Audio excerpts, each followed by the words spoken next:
ચાલો આજે એક એવી અદ્ભુત કથાની વાત કરીએ જેમાં ભક્તિ અને સંઘર્ષ સામસામા આવી જાય છે. આ વાર્તા છે પ્રહલાદની. હવે પ્રહલાદ એટલે તો ભગવાન વિષ્ણુના પરમ ભક્ત. પણ એવું તે શું થયું કે એમને ખુદ દૈવી ઋષિઓ નર અને નારાયણ સામે યુદ્ધ કરવું પડ્યું? શું આ કોઈ પરીક્ષા હતી કે પછી ભક્તિ પર અહંકાર હાવી થઈ ગયો હતો? ચાલો આ ગૂંચવણને ઉકેલવાનો પ્રયત્ન કરીએ. આ વાત જરા વિચારવા જેવી છે નહીં? કે જે ભક્ત પોતાના ભગવાન માટે કંઈ પણ કરી શકે, એ જ ભક્ત એમના જ અંશ સામે શસ્ત્ર કઈ રીતે ઉઠાવી શકે? આ જ તો આખી કથાનો સૌથી મોટો સસ્પેન્સ છે. અને આ સસ્પેન્સને સમજવા માટે આપણે વાર્તાને છેક શરૂઆતથી જોવી પડશે. તો ચાલો જઈએ પાતાળ લોકમાં. ત્યાં પોતાના પિતા હિરણ્યકશિપુના અંત પછી પ્રહલાદ ખૂબ સારી રીતે રાજ કરી રહ્યા હતા. બધું એકદમ શાંતિથી અને વ્યવસ્થિત ચાલતું હતું. પણ પછી એક એવી અજીબ ઘટના બની જેણે આખી પરિસ્થિતિ બદલી નાખી. હવે જુઓ, અહીંથી વાર્તામાં એકદમ અણધાર્યો વળાંક આવે છે. ચ્યવન નામના એક ઋષિ હતા. એ નર્મદા નદીમાં સ્નાન કરતા હતા અને અચાનક જ એક મોટો સાપ એમને પકડીને સીધો પાતાળ લોકમાં ખેંચી ગયો. જરા વિચારો તો ખરા, એમની શું હાલત થઈ હશે? પણ એ સમયે પણ એમણે ભગવાન વિષ્ણુનું સ્મરણ કર્યું.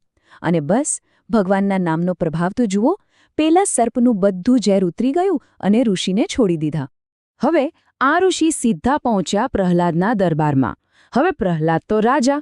અચાનક પાતાળ લોકમાં ઉપરથી કોઈ ઋષિ આવે એટલે એમના મનમાં શંકા ગઈ. એમને તરત જ થયું કે નક્કી આ દેવરાજ ઇન્દ્રની કોઈ ચાલ છે. મારું રાજ્ય પડાવી લેવા માટે કોઈ ષડયંત્ર રચ્યું લાગે છે. પણ ચ્યવન ઋષિએ તરત જ આખી વાત સાફ કરી દીધી. એમણે પ્રહલાદને કહ્યું, હે રાજા, ગભરાશો નહીં. હું કોઈ ષડયંત્રનો ભાગ નથી.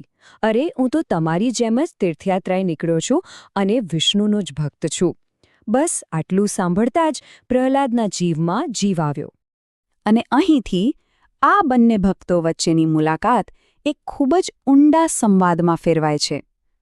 આ એ જ વાતચીત છે જે આખી કથાને એક નવી દિશા આપવાની હતી. ચ્યવન ઋષિએ બહુ જ સરસ વાત કહી. એમણે સમજાવ્યું કે સાચી તીર્થયાત્રા એટલે શું.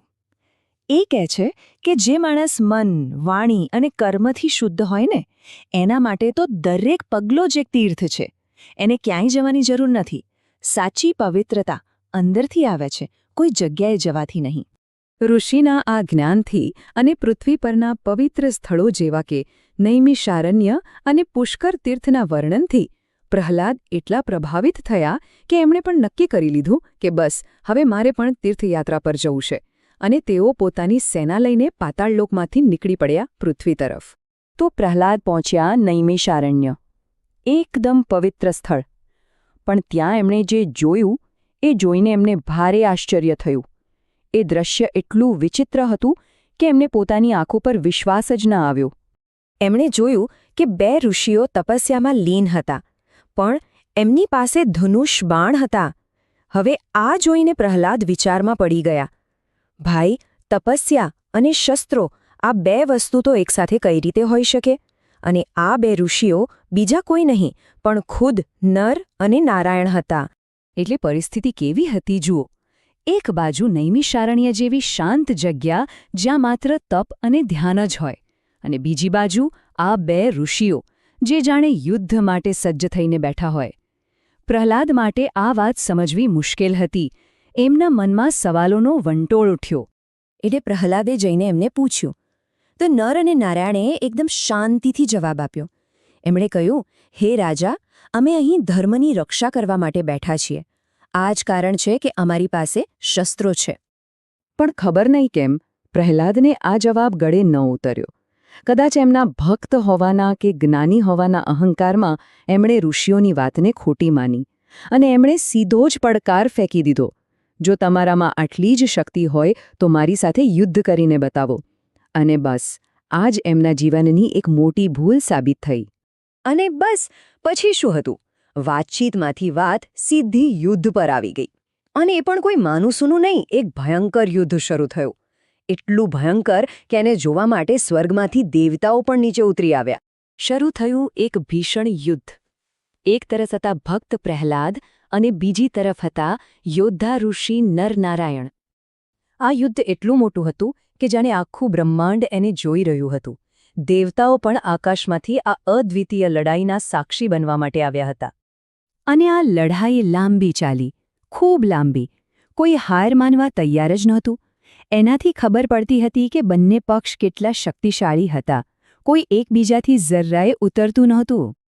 હવે જ્યારે યુદ્ધનો કોઈ અંત જ નહોતો આવી રહ્યો, ત્યારે આ સંઘર્ષને રોકવા માટે ખુદ પરમ શક્તિને પ્રગટ થવું પડ્યું. અને એ સમયે આ ભયંકર યુદ્ધને રોકવા માટે યુદ્ધભૂમિ પર ખુદ ભગવાન વિષ્ણુ પ્રગટ થયા. એમના આવતાની સાથે જ જાણે બધું થંભી ગયું. હવે આ યુદ્ધનો અંત નિશ્ચિત હતો. ભગવાને પછી પ્રહલાદને કહ્યું, હે ભક્ત, તું જેમની સાથે લડી રહ્યો છે એ સિદ્ધ તપસ્વી નર અને નારાયણ મારા જ અંશ છે. આ સાંભળીને તો પ્રહલાદના પગ નીચેથી જ જમીન સરકી ગઈ. એમને સમજાયું કે એ અજાણતામાં પોતાના જ ભગવાન સામે યુદ્ધ કરી રહ્યા હતા. પછી ભગવાને એમને આજ્ઞા આપી, એમની સાથે ઝઘડો કરવો યોગ્ય નથી. હવે બધું છોડીને પાતાળ લોકમાં પાછો જા અને મારી ભક્તિમાં મન લગાવ. એકદમ સ્પષ્ટ અને સીધો આદેશ. ભગવાનના શબ્દો સાંભળતા જ પ્રહલાદ એકદમ શાંત થઈ ગયા. એમનો બધો અહંકાર, બધો ક્રોધ ઓગળી ગયો. એમણે તરત જ ભગવાનની આજ્ઞા માની અને ચૂપચાપ પોતાના નિવાસસ્થાને પાતાળલોકમાં પાછા ચાલ્યા ગયા. અને આ રીતે આ અજીબ સંઘર્ષનો અંત આવ્યો. પણ આ આખી કથા આપણને એક બહુ મોટો સવાલ પૂછતી જાય છે. શું ક્યારેક ભક્તિના માર્ગ પર પણ આપણું પોતાનો અહંકાર આડે આવી શકે છે? જો પ્રહલાદ જેવા મહાન ભક્ત પણ આ ભૂલ કરી શકે, તો વિચારો આપણે કેટલું ધ્યાન રાખવાની જરૂર છે. આ કથા આપણને શીખવે છે કે સાચી ભક્તિ માત્ર જ્ઞાનથી નહીં પણ નમ્રતાથી આવે છે.